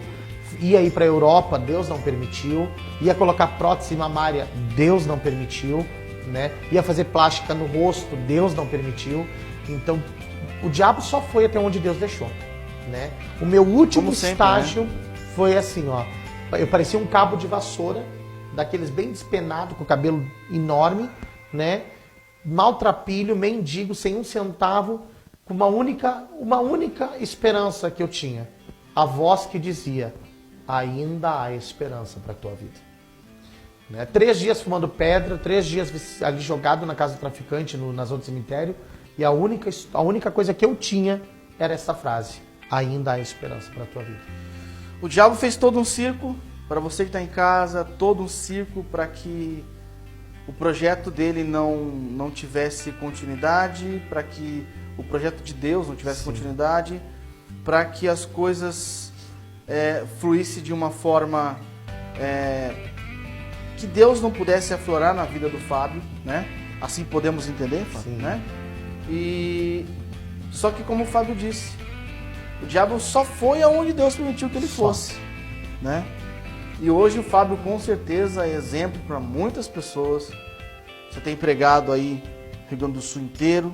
Foi tudo, a parte, já que nós já vamos estar na parte da conversão, daí eu fui para a casa dos irmãos, lá o Senhor falou comigo, realmente usou profeta para falar comigo. Lá eu aceitei Jesus, eu confessei Jesus como Salvador e eu quis. Essa é a parte mais importante, gente. A gente tem que querer sair daquela vida, mesmo que a gente diga, não é pra mim. Eu conheço pessoas, tá? Pra gente já ir encerrando, eu conheço pessoas que dizem pra mim assim, eu sei que essa vida não é pra mim, mas eu não consigo sair, eu não vejo saída. E na verdade eu sempre falo isso nas minhas pregações. O ano de 2019 eu preguei por muitos lugares, o Senhor me levou por muitos lugares e eu sempre falei isso. O nosso achismo, ou o achismo dos outros, não muda o que Deus quer fazer na vida da gente. Então o que eu acho não vai mudar o que Deus quer fazer. Mas o que eu faço, as atitudes que eu tomo, intervêm sim para Deus trabalhar. Eu quis mudar. Foi difícil? Foi. Foi muito difícil. Eu precisei acreditar muito mais naquilo que me falava a voz do que no que os outros pensavam. Se eu dependesse de aplausos, eu não estaria aqui hoje. Eu já teria morrido. Porque me deram um prazo de validade dentro da igreja. Me disseram que eu não iria durar 3 meses dentro da igreja. Afrontavam o pastor, se levantavam contra o pastor, porque o pastor me chamava para louvar a Jesus, já batizado, já nova criatura, né? Então, eu incomodo muita gente ainda. Eu incomodo muitas pessoas, né? Porque além de ser pregador, o Senhor me levantou como profeta. Então eu sou o tipo de profeta que eu não faço curva. Quando Deus manda eu falo, e eu sou conhecido hoje por esse ministério. Hoje o meu nome se propagou, hoje o Senhor me levou para muitos lugares, eu já fui cogitado, como eu te falei antes, a ser candidato a deputado estadual. Eu participei das eleições do ano de 2014, eu participei das eleições como candidato a deputado estadual, representando o Partido Social Cristão, o PSC, né? Então, para eu chegar nesse nível, alguém tem que ter que acreditar muito em mim, né? Criou acreditar uma marca, muito, né? Criou uma marca naquilo muito que Deus fez. Então, houve sim uma expectativa, claro que eu não cheguei a ser deputado, mas para chegar, tudo Deus procura situações para nos propagar. No ano de 2013, eu recebi uma profecia da cantora Damares, né, numa oportunidade que eu tive de estar com ela. Eu recebi uma profecia da cantora Damares que ela disse para mim assim, ó, irmão, Deus me mostra o teu nome propagado. Tu já é conhecido, Deus vai te fazer muito mais conhecido. Fazia meses que eu tinha lançado meu DVD, porque eu gravei em 2012, mas eu só lancei em 2013 o meu DVD de testemunho. Então, já tinha muita venda, mas não tinha ainda uma propagação muito grande, muito alta. E ela foi usada, a cantora Damares, para me profetizar aquilo, né? Que o Senhor estava soprando o meu nome. Claro que na hora a gente pensa muita coisa, a gente pensa de que forma, de que maneira, né? E Deus usou o caminho da candidatura para tornar o meu nome mais público do que já era. Então, daquele mesmo ano, isso foi, se não me falha a memória, foi em agosto, o show dela do maior troféu em Porto Alegre, e eu creio que dias depois de agosto, ali por setembro, eu já estava recebendo o convite para então representar o Partido Social Cristão por Caxias do Sul como um dos candidatos a deputado estadual. Claro que tinha outras pessoas comigo, mas pelo meu testemunho, pela minha marca, eu disse, meu Deus, é algo muito grande, muito forte, né, de alguém dizer assim, não, eu acredito tanto na tua história que eu quero que tu vá representar a cidade de Caxias do Sul numa candidatura tão disputada, né? Então, também teve essa marca, né? E hoje eu carrego ainda comigo muito preconceito, pessoas que vêm me pedir perdão, pessoas que vêm, ouvem eu ministrando, me julgam quando eu chego na igreja, julgam minhas marcas, julgam meu jeito e diz, que é isso aí que vai pregar? Usaram palavras bem chulas para descrever. E eu só sei disso porque eles mesmos, as pessoas mesmo, vêm me comentar e me pedir perdão por ter me julgado de tal forma, né? E a Bíblia não dá direito do ser humano julgar um outro, né? Eu sempre costumo dizer, eu prego muito sobre o homem de Betesda, né? Que Jesus podia ter dito para ele, só simplesmente pega e vai embora, sai desse lugar porque tu tá curado. Só que Jesus não mandou ele sair só, Jesus mandou que ele levasse a cama dele. Sabe por que pararam ele, os judeus pararam ele depois que ele saiu dali da porta, das ovelhas?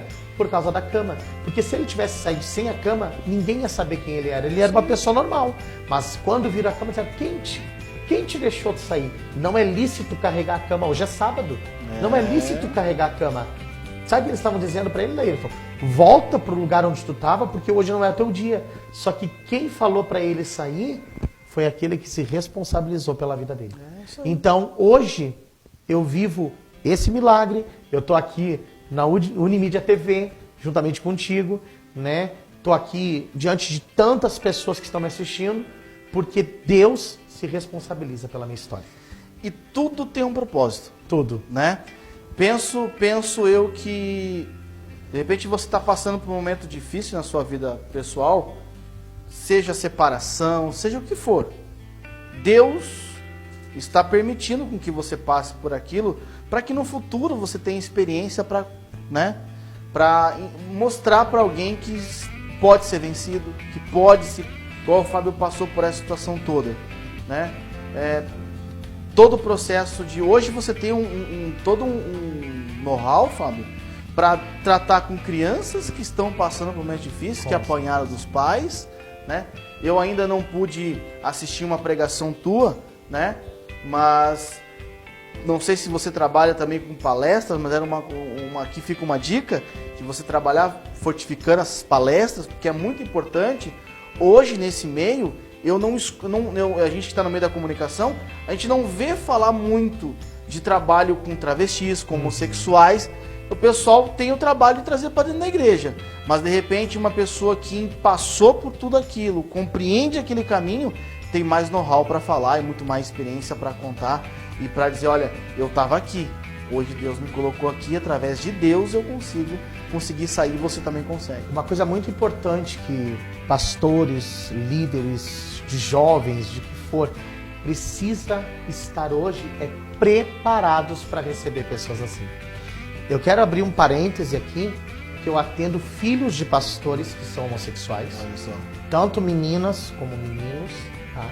Eu atendo casamentos que estão se destruindo por causa de internet, como o meu também acabou se destruindo, também devido a isso. Claro que envolveu outras coisas, mas o foco todo foi esse glamour da internet, pessoas sem temor que cantavam, mandavam mensagem e por aí adiante, né? Então, eu quero abrir um parênteses assim, ó, a igreja que não está preparada para isso, o pastor que não está preparado para receber alguém com uma história como a minha, por favor, não me fale nada para não matar uma alma, porque o que me manteve de pé foi o amor. Eu tive pessoas que não acreditaram em mim, mas eu tive muita gente que acreditou.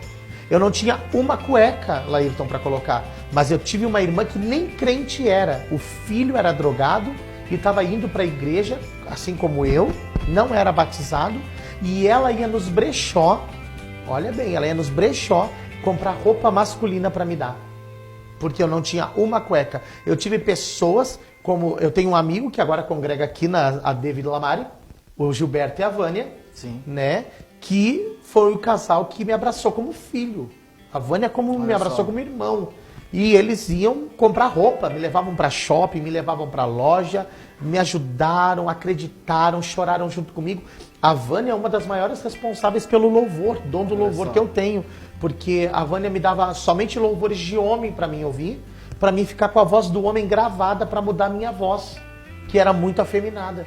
Então, eu nunca esqueço das pessoas que lá atrás, então teve muita gente que não acreditou, mas teve muito mais pessoas que acreditaram e que foi muito mais forte para mim do que as pessoas que não acreditaram. Então, eu devo o Ministério Fábio Negrini, eu devo quem eu sou hoje, eu tenho uma bagagem de pessoas atrás de mim que me mantém de pé. São os seus alicerces, né? Vanessa Campos, que canta no meu DVD, que hoje também está aqui na Assembleia de Deus, todo mundo conhece, vozeirão. Participou do meu DVD, a Vanessinha, me conheceu quando eu me converti, a irmã Vera, a mãe dela, é uma pessoa que nunca mais eu vi, mas eu sei que até hoje ora por mim, porque ela disse que é meu filho da oração. A Vanessinha, pra você ter uma ideia, até novidade para você, telespectador da Unimídia TV, ela vai ser em 2020 aí apresentadora de uns programas aqui da Unimídia TV. Olha que bênção, hein? Então, são muitas pessoas. Até eu nem quero citar nomes, porque eu vou cometer erro de falar de tantas pessoas que foram importantíssimas para que hoje eu estivesse aqui com a estrutura que eu tenho. Porque hoje eu tenho, né? Quando a Midian canta esse hino, Deus conhece a tua estrutura, sabe o que está fazendo, eu tenho essa estrutura para suportar. Porque hoje quando alguém vem dizer, Fábio, quero te pedir perdão, eu digo, nem te preocupa. Já sei que tu me julgou, já sei que tu pensou alguma coisa de mim, que agora tu viu que Deus é na minha vida. Então, não te preocupe, porque hoje é cicatriz. Entende? Já não é mais ferida. Houve um tempo que era ferida. As pessoas pareciam ser, quando estava cicatrizando, sabe quando aquela ferida começa a criar casquinha e a pessoa vai lá e puxa a casquinha e volta tudo de novo? Hoje não. Hoje é cicatriz. Então hoje eu tenho estrutura para aguentar alguém dizer assim para mim, eu não acreditei em ti. Eu digo, amém. Muitos não acreditaram. Aí um dia o próprio Senhor falou comigo sobre isso. Eu disse para Deus, olha aí, estão debochando de mim, estão zombando de mim, isso lá quando eu comecei. E o próprio Espírito Santo veio e falou para mim, por que tu está preocupado? Eles não gostavam de mim primeiro. Então hoje, a estrutura de vida que eu carrego, que eu tenho, né? Hoje eu sou respeitado em muitos lugares, as pessoas me respeitam, o respeito que eu não tinha com o capeta, que me jogavam garrafa, que jogavam, como tu falou, de violência, me jogavam, dispararam arma na minha frente de fogo e nenhuma bala me acertou. Eu me atirei de carro andando a mais de 80, com 90 km por hora e nenhum dano me aconteceu, nem clavícula, nem ombro, nem nada não quebrei. Por quê? Porque tudo Deus estava me guardando. Então, eu quero dizer isso para as pessoas, que a gente tem um momento que a gente tem, tu olha ali, mas a gente tem uma história. Então, eu sempre digo para vocês, respeite a minha história. Respeite, porque eu não cheguei aqui fazendo favor para ninguém. Eu não cheguei aqui sendo aplaudido, eu não cheguei aqui com tapinha nas costas, eu cheguei até aqui porque eu quis que Deus mudasse a minha vida. Então hoje eu posso glorificar Deus e dizer para todos vocês que estão em casa que quando a gente se permite ser moldado, Deus ele faz que nem lá na olaria. Não posso fazer de ti o que estou fazendo com esse vaso, que se quebrou nas minhas mãos. Deus faz tudo novo e é isso que eu quero deixar para todos os telespectadores que estão nos assistindo. Eu conheço o Fábio já há um bom tempo, desde quando nós começamos com a Corte do Reino, isso fazem 12 anos atrás. As primeiras vezes que nós fomos louvar, ainda quando era a igreja do pastor Tito Carvalho. Nos convidou e nós conhecemos... Era Gideões, mas ele cuidava, isso, né? Nós fomos lá e conhecemos o Fábio Negrini e podemos aqui também ser um testemunho de tudo que Deus tem feito na vida dele, que estamos acompanhando o trabalho, talvez não tão de perto, mas vemos aquilo que Deus tem feito e com certeza, antes de julgar, conheça o Fábio, né? Troque uma ideia com ele, ouça um pouquinho da história desse homem de Deus que com certeza pode mudar muitas vidas. Pessoas que estão passando por momentos terríveis, né? Diversas áreas. Hoje o Fábio aí está apto a falar em todos os aspectos para você, para que você possa entender o que Deus pode fazer na vida de um ser humano. Talvez você possa dizer assim, eu estou no lixo, estou na podridão da podridão, onde não tem mais solução para a minha vida.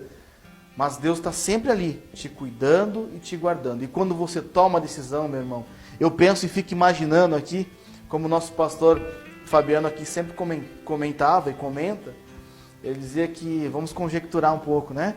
E é verdade, nós vamos pensar aí no como Deus ficaria, vendo o seu filho dizendo, pai, eu quero ser ajudado, eu quero mudar a minha vida. E com certeza isso muda a vida das pessoas e Deus, a alegria que Deus fica em ver que o seu filho disse assim, não, vou rejeitar esse mundo e agora vou entregar minha vida para Cristo.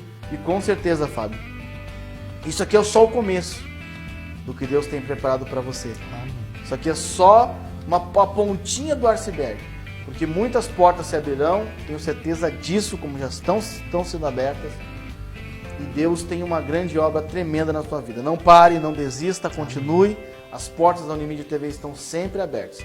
Mas antes, eu gostaria que você deixasse o seu contato, né, para que os pastores que aí estão podem entrar em contato contigo, te levar para pregar, e com certeza vai ser bênção aí nas igrejas. Amém. Hoje a gente vive somente na dependência de Deus, né?